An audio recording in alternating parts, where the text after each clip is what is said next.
If you think it takes a drone to get drugs and phones into prison, think again. Yeah. So is that inside the... As the Prime Minister was shown today, more often the plastic shells of Kinder eggs are used to smuggle things in internally.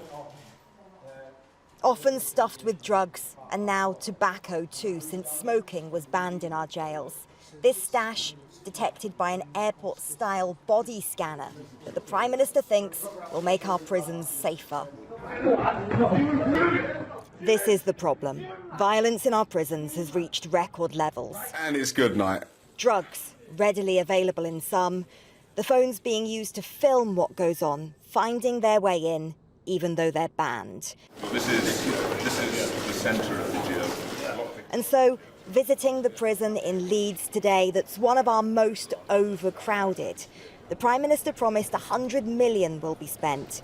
I don't want to see prisons just being factories to turn bad people worse.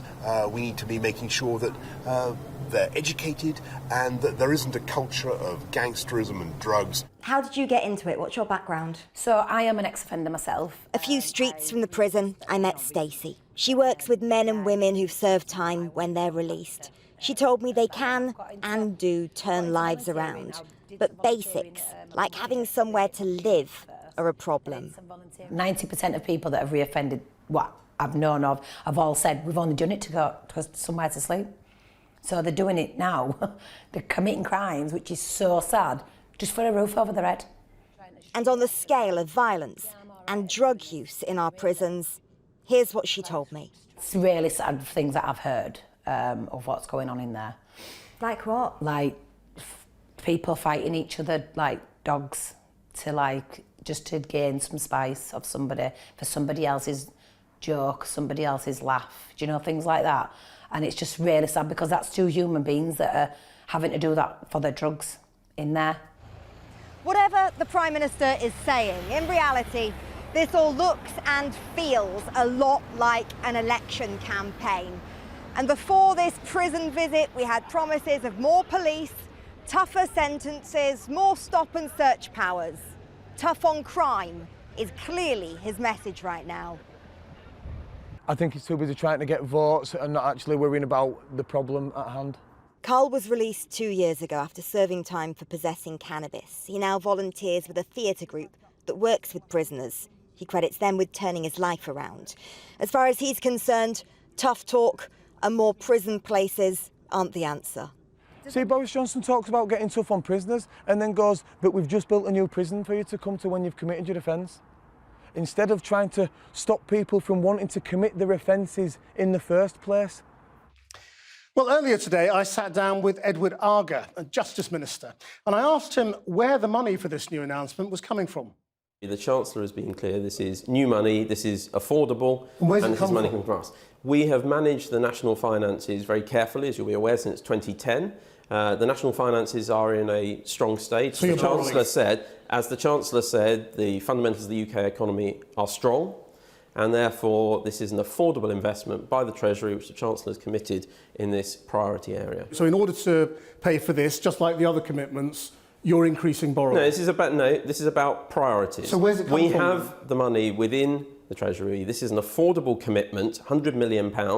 It may not seem like a huge amount, but it will make a very, very real difference to security in our prisons, to tackling the challenges faced there that drive violence, the drugs and the phones getting in. But this is from the fiscal headroom, isn't it? But this is an affordable... Which isn't a pot of money, is it? This is a positive Okay, story. well, This is about boring, investing in security in our prisons. So the extra 10,000 prison places, is that in addition to our current capacity, or does it also take into account those prisons that are closing? It is in addition to the current capacity, and it is in addition to the roughly 3,500 places that we've already announced and which are underway being built at Glenparva and Wellingborough. So what will our prison capacity be? So at the moment, if we add that 13,500 to it, at the moment we've got about 85,000 people. If you add to that, we will have a significant investment in 98,500 prison places. It's higher than that. That will put us way ahead of our European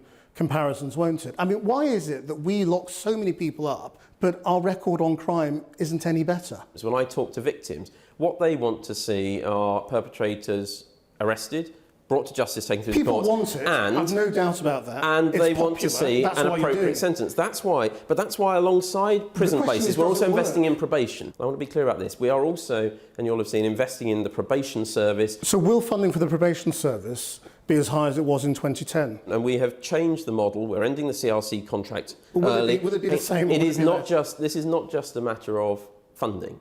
This is about the model and what works. That's I know, why the but I'm National asking Probation you about Service the funding, 'cause you is taking mentioned it over. extra resources. Yeah, and there is extra resource going in to So will manage it that. be at 2010 levels or will it be below 2010 levels? We're investing what we think is needed to make this new model work. It is a different model, so Is that below so the 2010 comparison is not an effective one, Well, is it? because we're changing the nature of what we're delivering and we're changing the nature of the model. But it's also lower, isn't it? But it's not just about money. We continue to invest in rehabilitation. If you are trying to compare like with like, I don't think you can do that. I'm just asking you about in terms of the figures. probation and prison service I'm not- overall. I accept the system has changed since 2010. I'm just asking you about the resources that are going into the system. Will there be more, less, or the same resource going into probation? So in 2010, you'll be well aware we faced a very challenging financial situation inherited from a previous government. We made some very tough decisions around that, but they were necessary. it'll still be less? So we will be putting money back in, but there is still work to do around that. It'll still be less. We are investing heavily in the system, but we are not back to where we were in 2010 yet. Thank you. We got there in the end. The point is, you know, you're doing lots of stuff that's popular with people, but none of it seems to be evidence-based. Whether it's on stop and search, longer sentences, any of this stuff, it's all just kind of based on a feeling of what people are telling you. Well, let's focus. And that sounds like this is just about electioneering. Well, let me pick an example, if I may, which is today's announcement, the £100 million for security measures and the evidence base behind that. The evidence that that works is if you look at our high secure estate or the 10 prisons project where we've used these measures, we have seen the amount of those substances coming into those prisons going down. These security measures work, they are effective, and that we can also see the knock-on effect of reducing violence. Do you think middle-class drug users should go to jail? I think we're very clear in the nature of the criminal offences that are committed when people sell drugs and take drugs. The law is the law, and I believe that law should be enforced. You see the problem, though, don't you? That there is a fear that middle-class drug users, like Michael Gove, like Boris Johnson, get away with it, their careers flourish, nobody punishes them. But poor communities are facing stiffer sentences and a crackdown.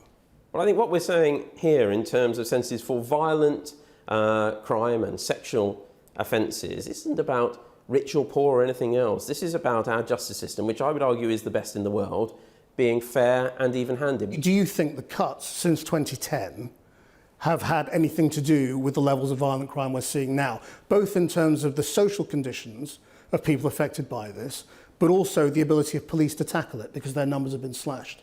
You're right about police numbers. That is why, having managed the national finances carefully over the past 9 years, we are in a position to make the commitments that the Prime Minister has made, which is a very clear commitment to reinvesting in our police, 20,000 more officers, which will bring us up to the same levels. And I think that will make a real difference on our streets and in our communities. And I think that's what the public want to see.